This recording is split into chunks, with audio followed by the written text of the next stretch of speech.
Right, so that was just a complete fight for nothing. So obviously all the clips back onto this mass airflow sensors 2 of. I can't really understand, it just creates a whole lot more issue when they do this. You know, they've gone to the extent of having 2 nice clips, gives you false hope, thinking, oh yeah, it'll just come off. No, it doesn't. So it's all back in, everything tightened up. Fuel filter's on, I'm going to prime that shortly, and once I've got the oil sorted.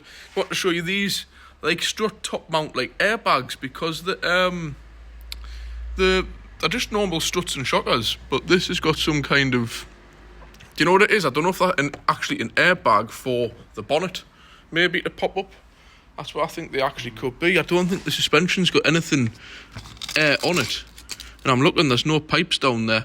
What I think they are actually airbags that go off. They go on the bonnet. So if you hit a pedestrian, it kicks the bonnet up.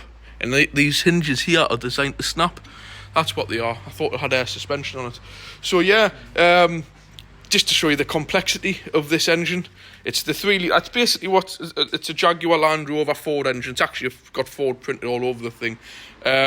Very complicated. I mean, obviously you've got the engine cover on that. This will be like a Euro 5-ish. It's got the DPFs on. And when you compare it to this, pretty much the same kind of engine.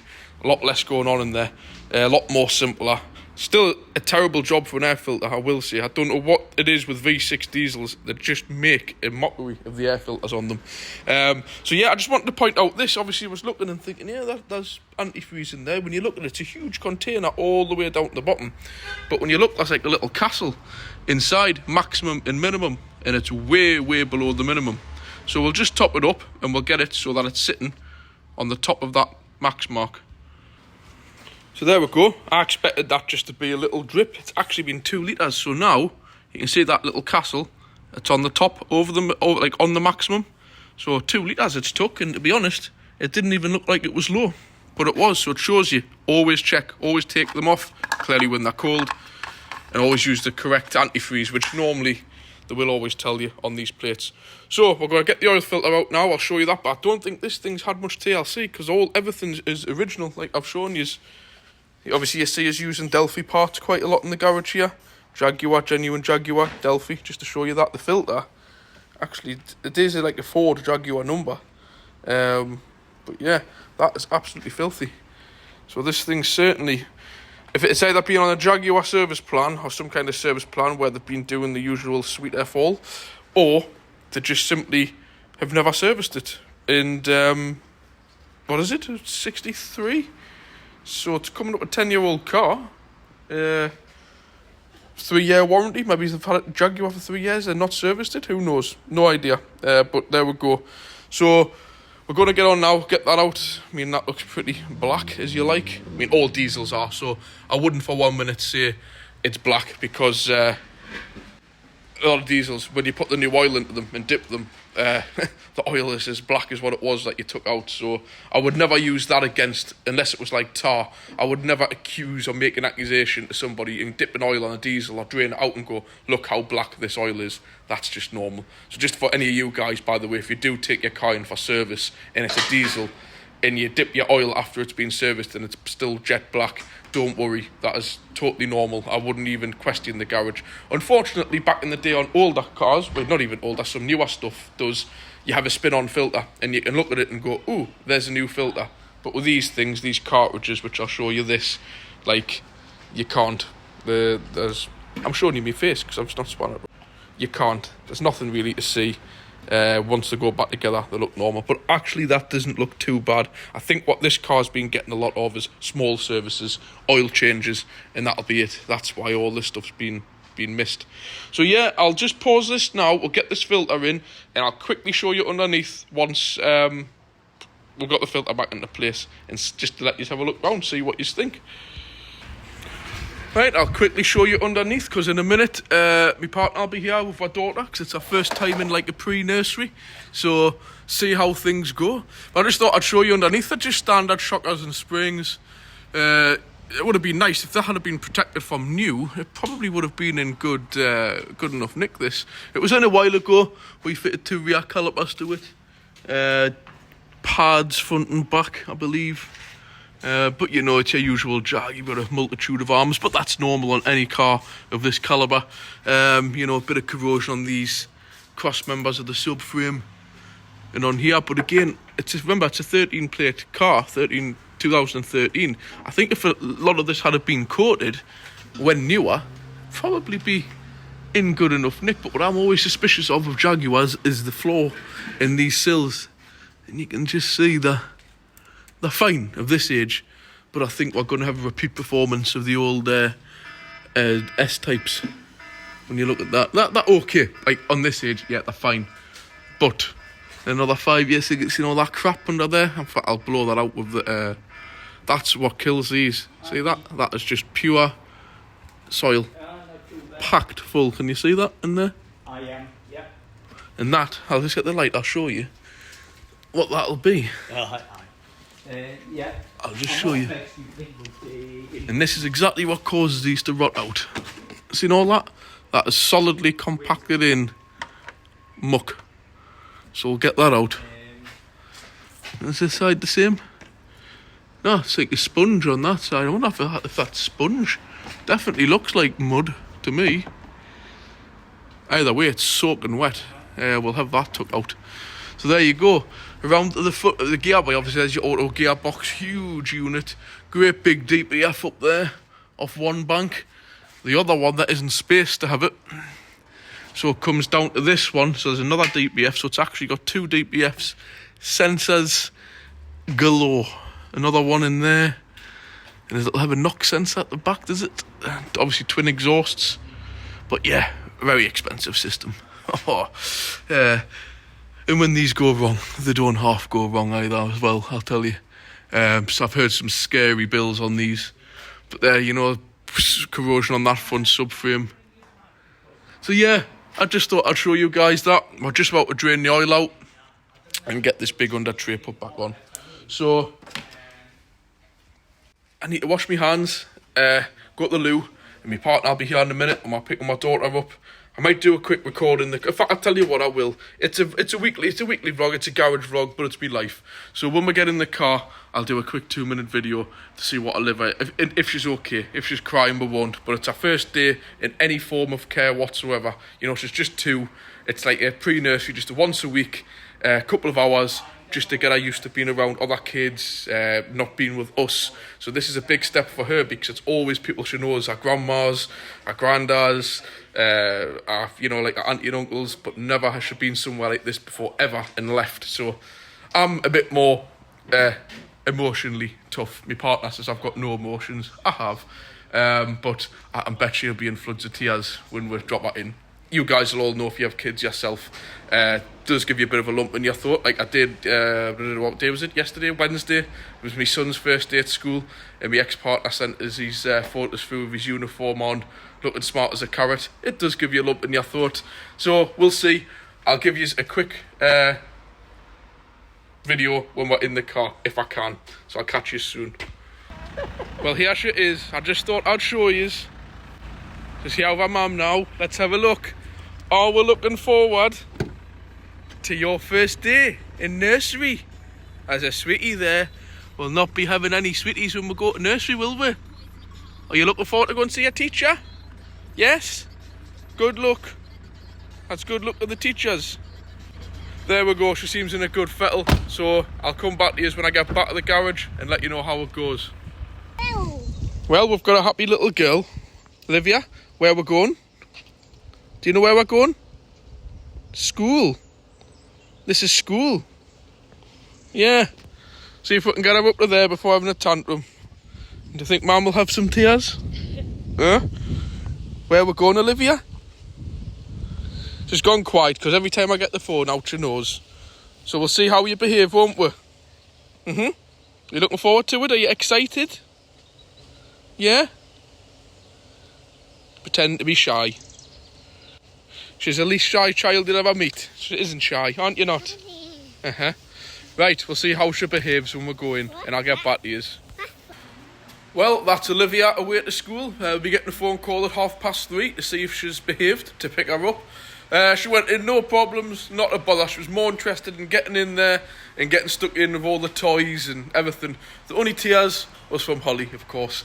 But that's a mother's thing. When the first day you have your child going away into school, it gets emotional, doesn't it? So yeah, happy days. It's now come up to 2 o'clock. And enjoyed seeing her go in there. It's my turn to take on my own on Monday. Anyways, back to cars. The XF, that's it all sorted now.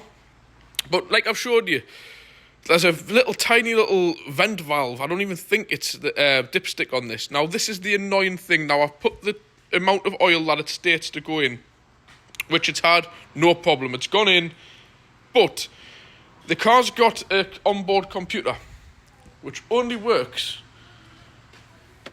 when the car's been stood for ages.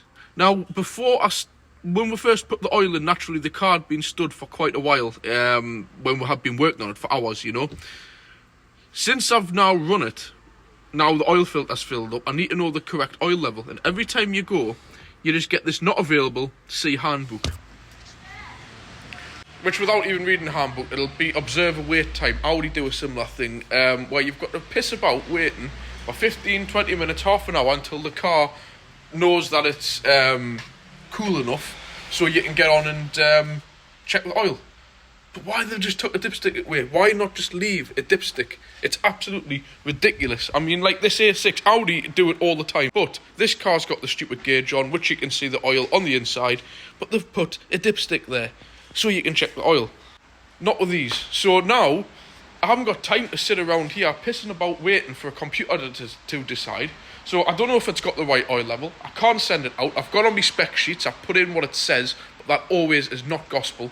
You can't go off that. So I'm going to have to just stick the thing outside, over the road, onto the level, and just leave it there, wasting time, because I could be ringing the customer now saying it's ready to pick it up, waiting for the car to tell me. Yes, I could plug my diagnostic equipment into it, but even that doesn't give accurate readings. It's just a complete farce. It's a cramped engine bay, but there's most certainly space to have a dipstick. I think the tube's there and everything, just not the actual dipstick. Ridiculous. But anyways, that's enough negativity on the car. Before I pull it outside, I do just want to include this, just to show you, because I'm not really particularly a great fan of these cars because they look nice, they feel nice, the interiors are very nice, I'm not going to lie. All the proper sound systems, you know, it is great, you know, I'm not going to lie. But unfortunately, they're only great for the people who are driving them, as in the touch, the feel of everything is nice. But the main mechanicals underneath and everything aren't great. People, they're not. These cars have a shocking reliability. Just head across onto Google and all the rest of it and have a look. They've got one of the worst kind of ratings you can get. Jaguar Land Rover, horrendous. Especially with the 2-litre Ingram engine in, horrendous. At least this has got a half decent engine. But I will say I love this. Swing the camera around. I don't think I could get bored of this. So you've got your heater vents and your little gear selector, and when you switch it on, these open up. Can't get bored of that, can you? Switch it off and they go down. I do like that, not gonna lie. And I also do like when you start it up, press the start button, that comes out. Then when you switch it off, goes back in. I'm not gonna lie, I like that. Probably a lot to go wrong when the motors start going wrong. Every time you start up, opening, every time you switch off, closing, that little thing coming up and down. I already know this little gear selector in the middle. When the battery goes flat on these, it's a nightmare. Or when you need them towed, there's a special little cable somewhere hidden under the bonnet. You've got to yank, and it automatically puts it into neutral. So again, it's all fancy and great and well, but when things go wrong, they go wrong. Like the back door's jammed on this, and she mentioned it, ain't even touching it today, I've got too much on. So, gonna crack on now, park this over the road, so it can stand like a Wally, until it decides to tell us how much oil's in, or if it needs oil. So we'll give it a try once, definitely one, because I've just started it up there. Yeah, not available. See handbook. Load of rubbish. Like I said, I'll have to just be left with the doors locked and everything for over half an hour. Then I'll go back to it and check, and then top it up. So I've got a Mercedes CLA or something like whatever it's called being dropped off for MOT, and also that Mazda. I'm going to bring that in now and give that a check for MOT. Right, I've already done a few pre-checks on it. Gone around the lights and all the rest of it. Checked all the seat belts. These are quite annoying. What people keep having in cars, mine. I have them myself in the boot, but they're on seats when they're coming in for MOTs. And these seat covers are all the centre seat belts you see are behind them. And people get right arsey and funny with you when you pull all that dog covers off their seats. But you need to inspect the full seat belts, the buckles, the catches, everything. Like this centre one. There's a reason why I don't think this car's not going to be getting an MOT, but, you know, I do try to put it forward to people just to make sure that cars are presented ready for test, not with loads of rubbish in them and stuff like that. But anyways, check those. I've checked the lights, checked the wipers, horn, all that stuff. Back number plate's getting a little bit deteriorated, but nothing even worthy of an advisory for an MOT. So I've gone round. Obviously, I've showed you before at the beginning of the day, it's starting to get hard up, which is a shame because it's really low miles and it's actually well looked after car. But Nissan X-Trails are a bad one for this on the back turrets. And there's a little telltale thing. See that little mark with rust, what looks like it's bleeding? Before you even touch it, you always know if something's going to go through with your fingers because of that. Any car you get, if you get that brown coloured, thick, rusty water coming down on the interior, on the other side of the metal, you just know it's thin. I mean, you just touch that, and that's just my finger, by the way. There's been no hammers, screwdrivers. That is MOT, finger and thumb pressure, and that's gone through. And if you just shine the light just through there you go, hello, daylight. Obviously, that is the suspension turret. But then again, it's a very, very localised area. So it could probably easily be cut out and welded, but it's not an ideal place to be welding suspension strut tops, turrets. It's not ideal. But there's other places on these, so we'll get it up on the lift and we'll have a look underneath and we'll see what's what under there. Just while it's up on the lift, obviously, as you can see there's your daylight. That's where they go, because all the crap and everything goes up. But you can see this car's gone seriously downhill over the last few years. It used to be immaculate, this thing, which was what I did say. This is why I'm adamant not to have any of my cars. You might think, oh, Dan, why do you have to have that ML off the road through the winter? What's the point? And the reason why is this.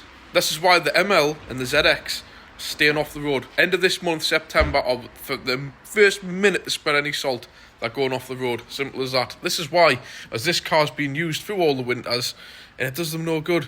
But down here, I would imagine it'll be starting to go down in these areas. I haven't checked yet, but there's a lot of stones and rocks in there. We'll have a look. We'll take it a bit further up. But they're the common places that they tend to go.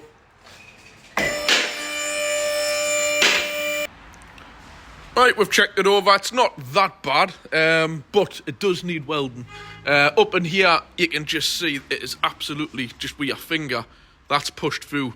You know, you can actually see the whole frame moving, the sill, which it shouldn't. So that's going to need a patch around there. It's the same on the other side. It's common with these because there's a big area in here, like a void, which they go through. So it's not the end of the world, actually. They get done all the time. Just cut an area out of here, put a patch in.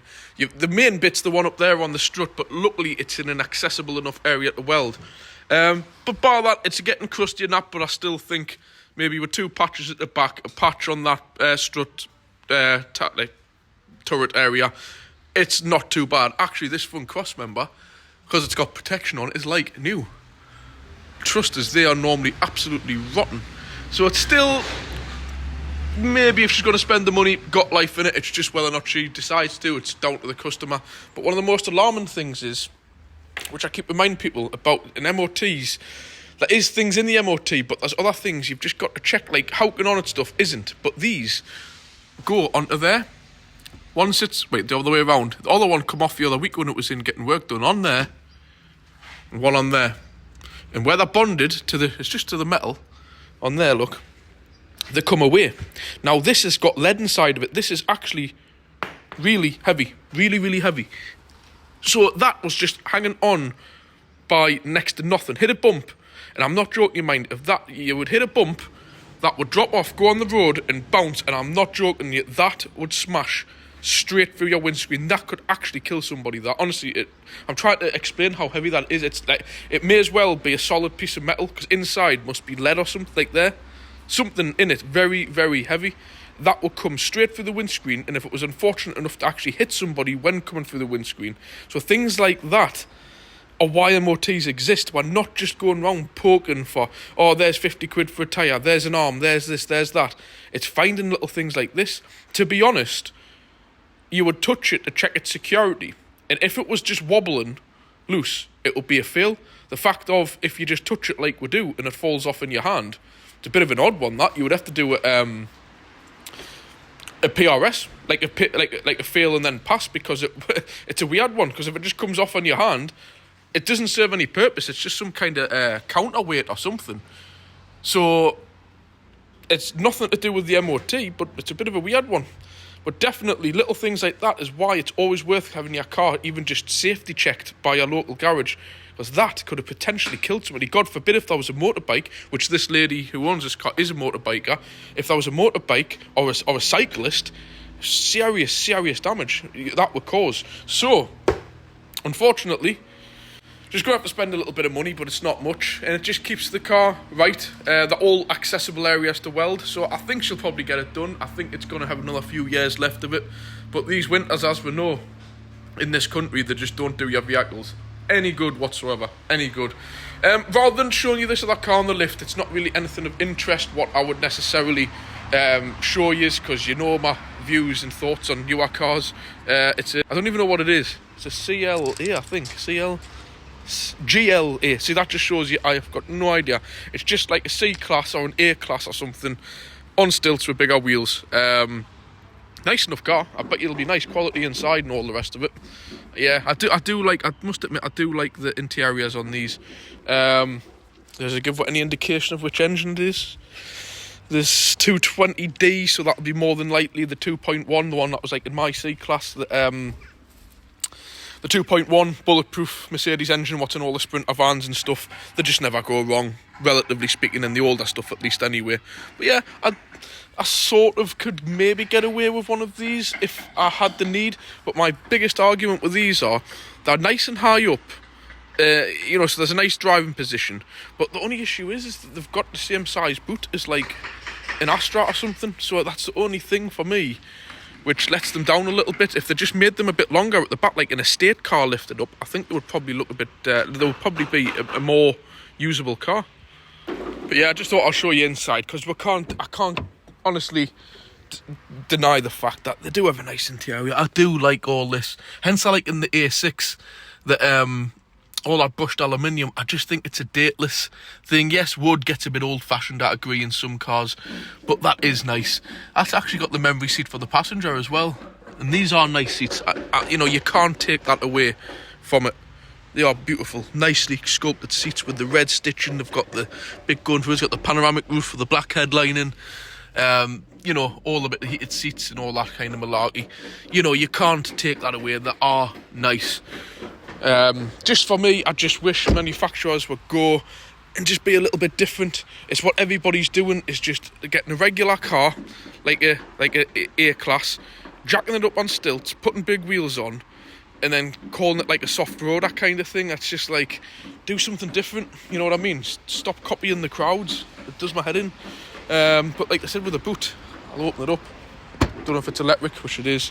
Like, it's not tiny, but for a car this size, it's, they're just not big enough. This, I don't know, it's just one of them things. I personally think that these would be nicer. Like that's what they call them. It's like the Audi A6, they call it the all-road, which is like a big estate car. Volvo do it as well, the XC60s. They're like an estate car, and they're jacked up, bigger wheels, and that suits it. It works, because it's like a utility vehicle, an estate car, obviously normally four-wheel drive, good ground clearance. Happy days, you've got a lovely vehicle. But it's just when they use these like hatchbacks and call them some form of a small SUV, and half of them aren't even 4-wheel drive, they're just 2-wheel drive. It's like, well, what's the point? That's just my preference. People like them things. My mum and dad had the CHR, they loved that. There's all the people have these Jukes and Qashqais. It's just the in thing. But just for me, I just think manufacturers, Mercedes can make a bloody good car. Why not just do something like that? I don't even think they do, because most of them, all the C classes and the estates, are just normal cars. They don't do any of the lifted up versions. I could be wrong. I don't pay much attention to the brand new range of stuff. So anyways, all this is in for is an MOT. That's it. So hopefully there's nothing wrong with it. These are good family friends of ours. So if there is anything done, they just go ahead and get it done. But we're all crossing my fingers. It shouldn't really need anything. In fact, we'll have a look on the mileage. It's probably hardly got any miles on. Anyways, let's have a look. Yeah, 27,000 mile. So, bar the odd daft thing like a tyre. Even bulbs now on these new cars, unless they've got a serious issue, you hardly even check them. Well, you do check them, but they're all like by Xenon, you see. So 9 times out of 10, if they're off, you've got warnings anyway. You just know. We obviously still do check the lights, but not very often now on new cars you're checking bulbs, because everything is, as you can see, LED.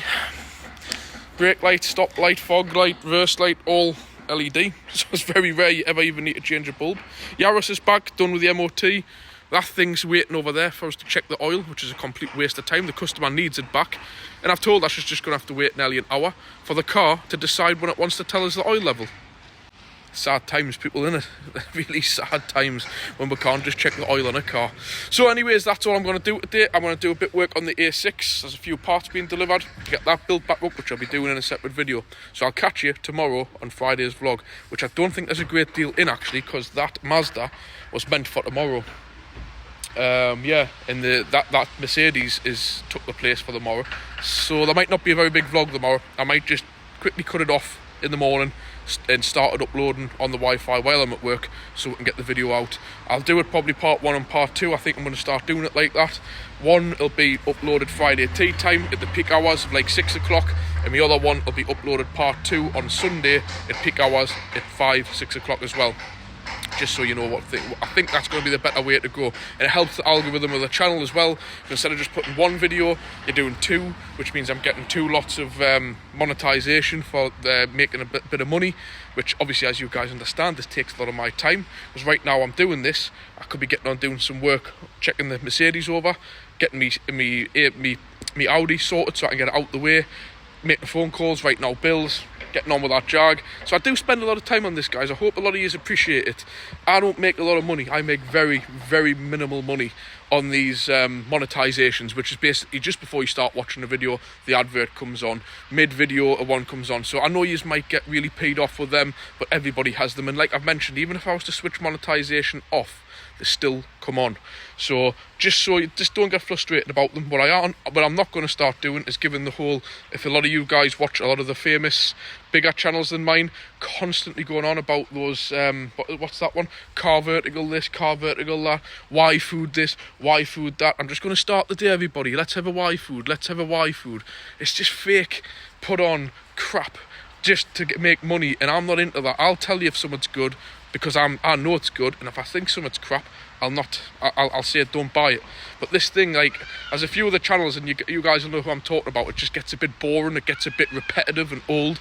Just constantly, oh, we're going to go and look at this car today, let's get car vertical out, let's have a look at the car reg. You can scroll through all these different things, and it goes on for like 5 minutes on every single video showing you the car vertical. It's like, once you've seen it once, you don't need to see it again. It doesn't need to be repeated on every single video over and over again. We know why they're doing it. They're not doing it because they want to do it. They're doing it because they're getting paid to do it for sponsor.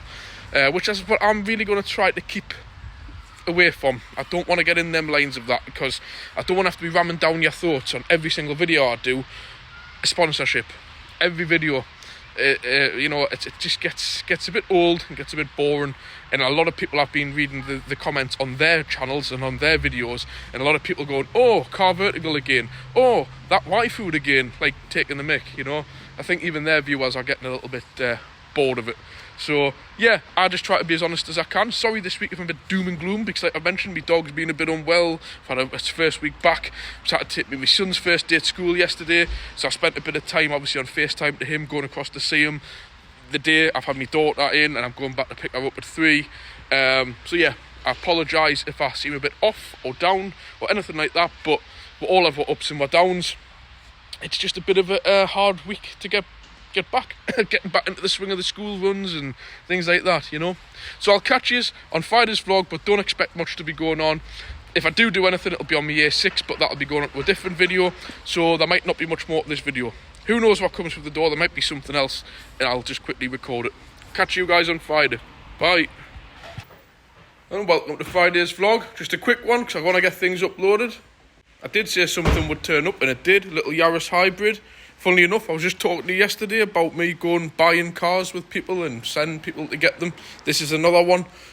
Sent this lady, I can't remember if I went over or not. I looked up anyways.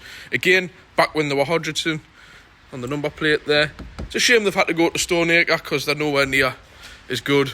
But at the end of the day, they still sell a decent car. So yeah, so that's in for MOT. Last minute, old lady forgot when it was due. But not just that one. You've seen the Mercedes, which was out of MOT yesterday, but when the lady come to pick up the Jag, she just asked me, when's the MOT due? And I'm like, I don't know, it's in for service. It's not something I really check.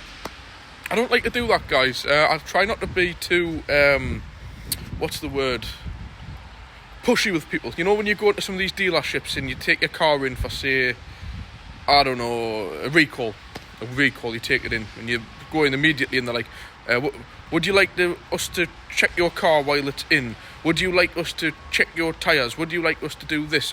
Then you're sitting down, they're like, would you like to take out this insurance for that? Would you like to have this? Would you like... And you're like, hold on, just do what I've asked, please, and that's it. Or you go to a garage and once you've had it serviced and they're coming back in and they're saying, oh, do you want this? Sorry, I've had to come in, it was starting to rain. So yeah, like, you know, you go, I've seen it myself, you go into these garages and you take your car in for like quick fit and all them places. You take your car in for a service, and they're like ringing you up within minutes, going, oh, it needs a full new exhaust, it needs new brakes, it needs new tyres, it needs this, needs that, needs this. And you're like, hold on, just leave it, you know. So what I tend to do with my customers is whatever they ask to do, like a service, I'll bring it in. If I spot anything major, I'll ring them up and go, look, you need to get your car back in for X, Y, or Z.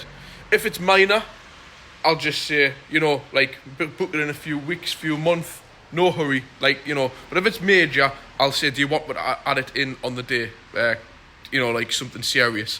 So I don't tend to be pushing it. And then again, when they're coming back, you've got these people where they're taking customers' details and they're putting it into this computer database, and they're sending texts out, your service is due, your MOT's due. You know, like, if I don't know, when somebody brings their car in genuinely for a service and nothing else, that lady didn't ask nothing. And what I wouldn't like to do is go, oh, by the way, do you know your MOT is due in 3 weeks' time? Would you like to book it in? It just feels too scripted and pushy and, I don't know. That's just the kind of customer service that I don't like. Yes, there is cases that you need to prompt people. So, you know, there is the odd time if me and my dad both go, sure, that'll be due MOT now. We'll just put it in one of our phones and check. But anyways, with this Jag, the lady turned up. Oh, yeah, thanks. There's your bill. Pay for your bill. Oh, I'm just wondering, she says, do you check the MOT? I says, I don't really. I says, that's obviously up to yourselves. Because if I did check every single car that come, I would spend more time faffing on with my phone checking them than what I actually got on with the work. So yeah, we looked at it and it was actually a month out of date. And she was like, oh, never. But luckily, you seen that Mazda that was in yesterday that needs a bit of welding done. That was cancelled, which was in for today on the Friday. So that Jag managed to get in. So that's been MOT'd this morning. That's finished. So that's a happy lady now. She's had her car fully serviced. And you've seen the state of the filters and everything, so that'll be running the damn side better. And she's got a full MOT, which she would have been driving around with no MOT on. So, well, she has been, so happy days. And that little Yaris, that means we've fitted that in. That's away now, because the lady forgot her times. So yeah, that's it really. Not a great deal. I'm getting on with the A6. Right, so we'll leave it here. The camera went off for some reason there. I don't know if the rain's been beaten down. I don't know if you can hear it, nearly 2 foot off the ground. I don't know if it's affecting the phone or something.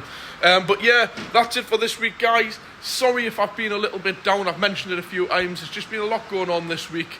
Luckily, me dog, he's actually not doing too bad now.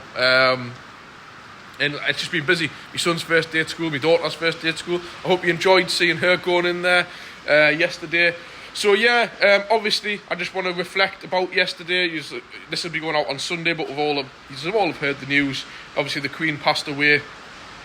So I'm not going to lie, guys. I tell things how it is. I'm quite an outspoken person. I don't follow royalty. I've got my views and opinions on them, which I keep to myself. Because I know not everybody has the same views on stuff. I haven't followed them all my life. I'm not interested whatsoever. But at the end of the day, the Queen of the country is the Queen of the country. She's been here all of my life, all of my parents' lives, and then their 60s. That's a hell of an achievement. You know, if I was wearing a hat, I'd take my hat off to that to the woman. You know, she's obviously been on the throne from a very young age until the day she's died.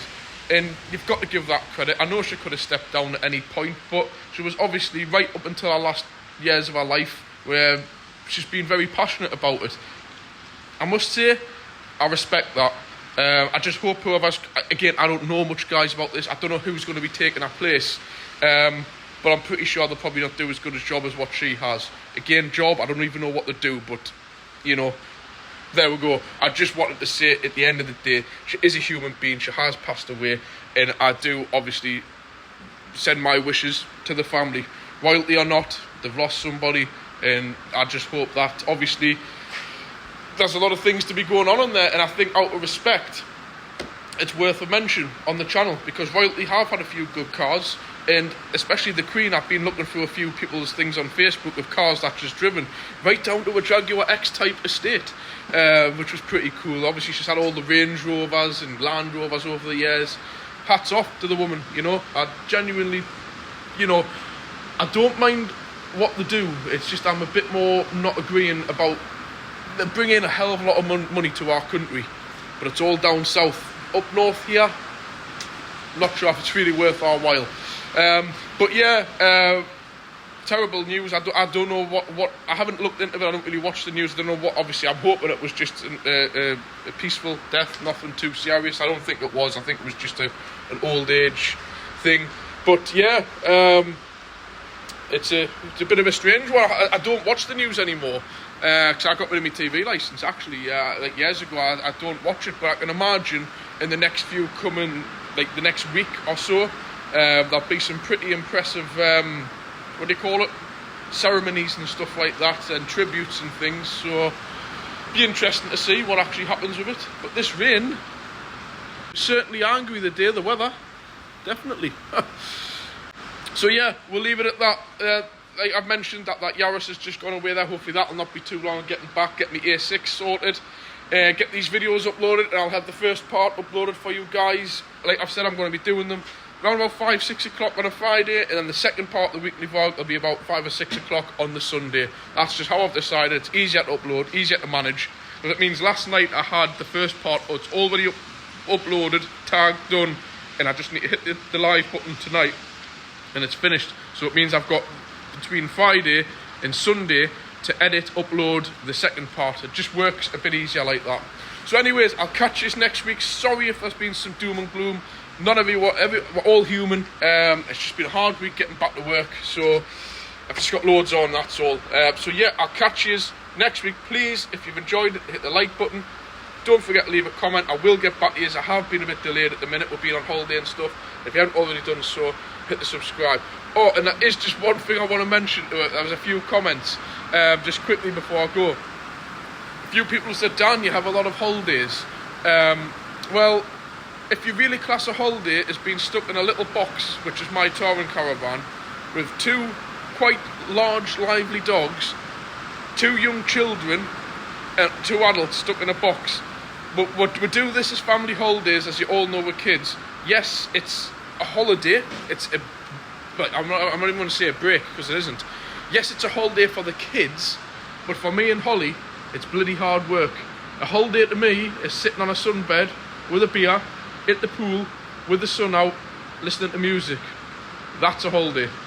Not stuck in a caravan at Berwick with 2 kids constantly screaming, chasing after them all over the site every 2 seconds, them not sleeping at night, up at 4-5 o'clock in the morning, the dogs all night keeping you up so you get no sleep.